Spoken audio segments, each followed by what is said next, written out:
Bonjour à tous, cette vidéo aborde un sujet essentiel pour toute personne qui utilise Internet et qui pourrait se résumer en 2 questions. Qui se cache derrière Internet ? Comment puis-je avoir confiance en ce qu'on me raconte ? Cette vidéo a été conçue par des professionnels du numérique. Sur notre chaîne YouTube, vous trouverez d'autres vidéos pour vous accompagner dans vos premiers pas dans le monde du numérique et de l'informatique.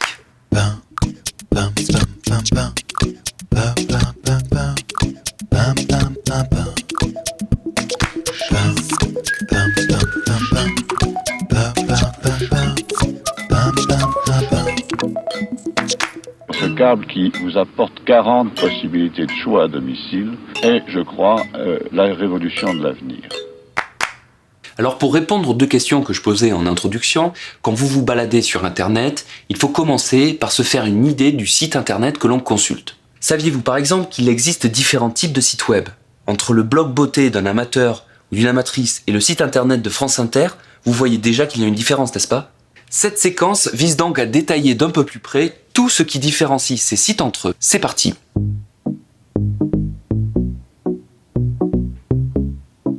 Prenons un exemple que vous connaissez sûrement, Wikipédia. Wikipédia est une encyclopédie en ligne et libre, ce qui veut dire que son contenu peut être utilisé, modifié et redistribué sans restriction par les internautes. C'est aussi une encyclopédie gratuite et multilingue, donc facile d'accès pour tous. Mais concrètement, comment ça marche ? Chaque personne peut créer ou modifier une information sur Wikipédia. Vous pouvez le faire très simplement depuis un article en cliquant sur le bouton « Modifier ». Mais alors, me direz-vous, je peux raconter n'importe quoi sur un sujet et laisser croire aux internautes que c'est vrai ? Eh bien, non. Des milliers de personnes, comme vous et moi, sont connectées à Wikipédia partout dans le monde et vérifient quotidiennement les informations qui ont été éditées ou modifiées. Ils suppriment ou modifient des contenus en fonction de leur véracité. Wikipédia nous a convaincus, Marie-Jeanne Françoise et moi, lorsque nous avons découvert que nous avions ici même, dans notre garage, une voiture ayant appartenu à un célèbre peintre nommé Picasso. Depuis lors, nous tenons à jour la page de mon aïeul Hugues de Langlais de la Lande, inventeur du célèbre pédalo à rotation inversée. Wikipédia repose donc sur un système contributif où celui qui a envie, le temps et les connaissances peut alimenter un sujet. Wiki, c'est d'ailleurs un préfixe qui indique que vous êtes sur un site internet coopératif. Néanmoins, il est très important de se promener sur d'autres sites internet pour comparer les informations sur un même sujet. Wikipédia peut aussi se tromper.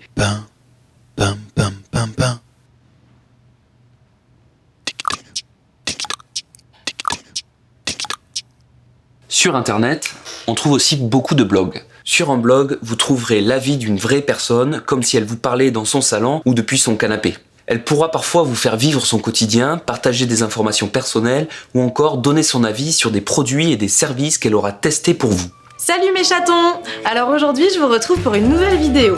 En fait, j'ai testé des biscottes bio avec du sarrasin qui provient des Pyrénées.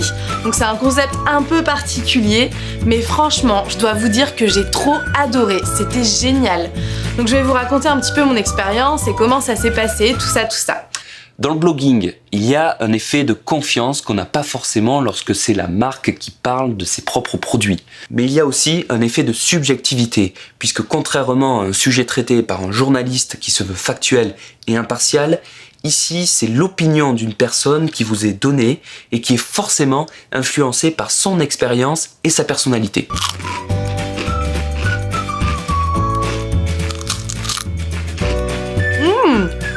On sent vachement les Pyrénées dedans, en plus c'est ouf. Vous ne le savez peut-être pas, mais certains blogueurs sont parfois payés par des marques pour vous parler de leurs produits. Donc on peut se demander légitimement si l'avis du blogueur n'est pas influencé par le fait qu'il est payé pour vous parler d'une marque. Est-ce qu'il aurait eu un avis si positif du produit s'il n'avait pas reçu une rémunération en échange ? Beaucoup de blogueurs jouent franc jeu avec les internautes qui les suivent et communiquent plus ou moins clairement l'information lorsqu'ils sont liés par un partenariat ou un contrat avec une marque. Mais malheureusement, tout le monde ne le fait pas. N'hésitez donc pas à lire des commentaires ou des articles sur ce blogueur pour étoffer votre recherche.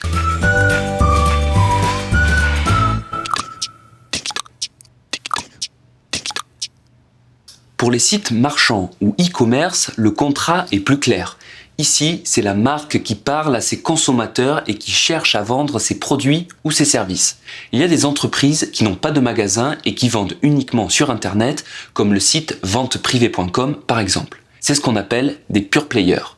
Et puis il y a les marques qui vendent historiquement en magasin et qui se sont mis petit à petit à vendre en ligne comme Zara ou la Fnac pour ne citer que. Mais attention, il arrive que la marque se déguise et prenne la forme d'autres sites internet. Prenons l'exemple de la marque Feliway dont les produits sont destinés aux animaux préférés d'internet, les chats.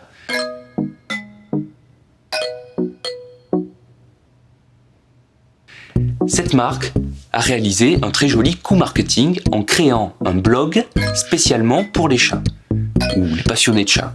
Pourtant, en y regardant d'un peu plus près, on se rend compte que l'ensemble du blog est designé sur la même charte graphique que Feliway, le site officiel. On a du violet. Tiens, c'est étrange, non? Ensuite, si on clique sur les onglets réseaux sociaux, eh bien, on est renvoyé vers les sites officiels de la marque.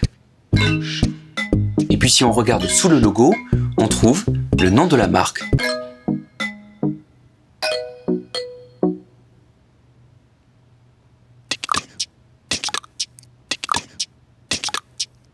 Parlons maintenant des sites d'infos. Comme les sites e-commerce, il existe deux grandes familles de sites d'actualité. La première, c'est celle des grands médias traditionnels comme la télé, la presse et la radio qui sont passés au numérique. Le principal intérêt de ces sites internet réside dans le fait que l'information est disponible quand vous voulez. Sur leur site, vous pouvez écouter une émission de radio, regarder une émission de télé ou encore lire un article bien après sa diffusion ou sa parution. La deuxième famille des sites d'actualité est celle des pure players, c'est-à-dire des sites d'information qui se sont créés spécialement pour le web et qui ne diffusent que sur le web.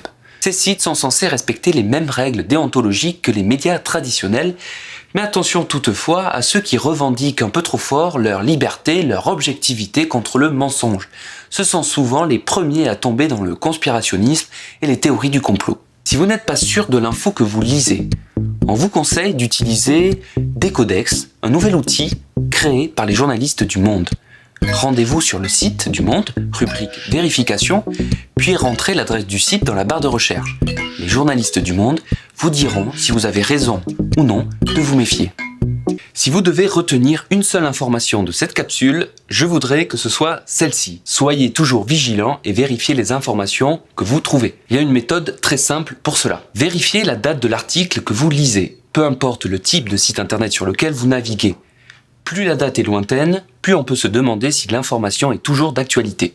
Vérifiez la source de votre information en regardant qui est l'auteur et quel est le site qui publie cette info. Est-ce que ce site est sérieux?